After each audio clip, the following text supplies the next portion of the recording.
भागात आहे आपल्याला सगळ्यांना माहिती आहे।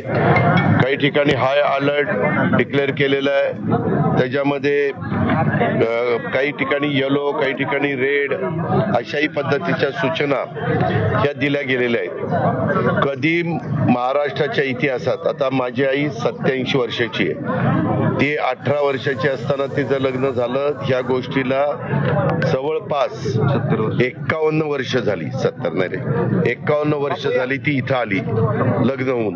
ती मला सांगत होती, सकाळी मी तिला पण ढेकळवाडी गेलो तेव्हा भेटायला गेलो होतो, ती म्हणली अजित गेल्या 51 वर्षात एवढा पाऊस ठराविक काळात झालेला माझ्या तरी पाहण्यात नाही।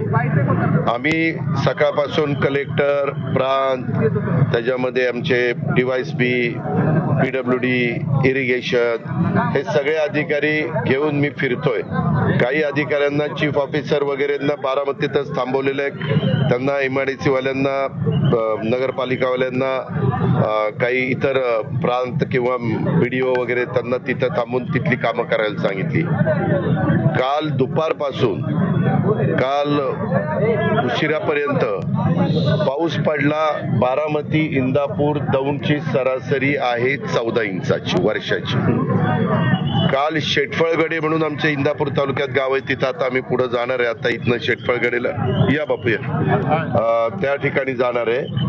तिथं मला सकाळी कलेक्टर सांगत होते की जवळपास तिथं पाऊस पडला हा 13 इंच पडला, 13 इंच एका दिवसात। म्हणजे वर्षाला 14 इंच पाऊस पडतो, तिथं 13 इंच पाऊस पडला। बाकीकडे 7-7 इंच पाऊस पडला। आणि दुर्दैवाने काय झालं, कॅनॉल बंद आम्ही केलेला होता, पण बंद केला तरी क्लोजर यायला 48 तास लागतात। आदल्या दिवशीच कॅनॉल बंद केला होता, पण ते यायला वेळ लागला आणि भरपूर पाऊस ठराविक काळात पडल्यामुळं इकडं मुरमाडी वरचा जो भाग आहे, ज्याला पूर्वी माळ आम्ही म्हणायचो, ते सगळं पाणी आमच्या कॅनॉल मध्ये उतरलं आणि एक कॅनॉल फुटला। नीरा डावा कालवा आपल्या लिमटेकच्या ठिकाणी एक फुटला, आपल्या याच्या इथं काटेवाडीच्या परिसरामध्ये अलीकडच्या बाजूला भवानीनगर आणि काटेवाडीच्या बॉर्डरला, मासाळवाडीच्या जरा पुढं, अशा पद्धतीने 2 ठिकाणी कॅनॉल फुटले। परंतु आता 250 क्युसेसनं पाणी आपल्या नीरा डावा कालव्याचं चाललंय, हळूहळू कमी होईल। आम्ही एस्केप पण काही सोडायला सांगितलेले।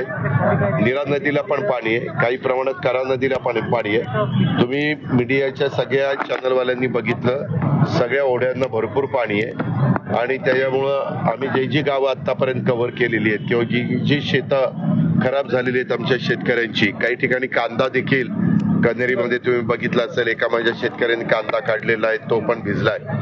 अशा सगळ्याचे पंचनामे करण्याच्या बद्दल सकाळपासून सुरुवात झाली। इकडं सोनगाव पासून सुरुवात केली, सोनगावचे पंचनामे होऊन ढेकळवाडी, ढेकळवाडीहून काटेवाडी, असं इथं पण पंचनामे सुरू केलेले इंदापूर तालुक्यात। इंदापूर तालुक्याचे लोकप्रतिनिधी, मंत्रिमंडळातील माझे सहकारी दत्तामामा तिकडनं पाहत येतात आणि मी, कलेक्टर, आम्ही सगळेजण इकडनं पाहत चाललेलो आहे आणि लोकांशी पण बोलतो। आता इथं पण सनसरचे आमचे सरपंच आहेत, मगाशी काटेवाडीचे सरपंच होते, मग त्याच्या आधी ढेकळवाडीचे सरपंच होते, कन्हेरीचे सरपंच होते, गावकरी पण भेटतायत।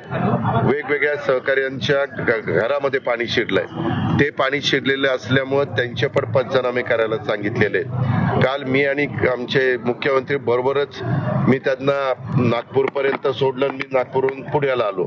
त्यावेळेस आम्ही विमानातनं पण ज्यावेळेस टेक ऑफ व्हायच्या आधी फोन चालू होते त्यावेळेस, आणि लँडिंग झाल्यावर पण तेही बोलत होते, मी पण बोलत होतो कलेक्टरशी, प्रांताशी, त्यांनी पण काही सूचना दिल्या। मला तर अनेक वर्षाचा या सगळ्या गोष्टीचा अनुभव आहे, त्यांनाही आहे, आणि अशा पद्धतीनं आम्ही या सगळ्या बाबी करतोय। नुकसान शेतकऱ्यांचं झालेलं आहे, परंतु त्याच्यात जेवढं काही सहकार्य पुन्हा आमच्या बळीराजाला, शेतकऱ्याला उभं करण्याकरता, त्याचबरोबर आमच्या मागासवर्गीय समाजाची घरं ही पण मोठ्या प्रमाणावर पाण्यामध्ये गेलेली आहेत। काही ठिकाणी अतिक्रमण झालंय, काही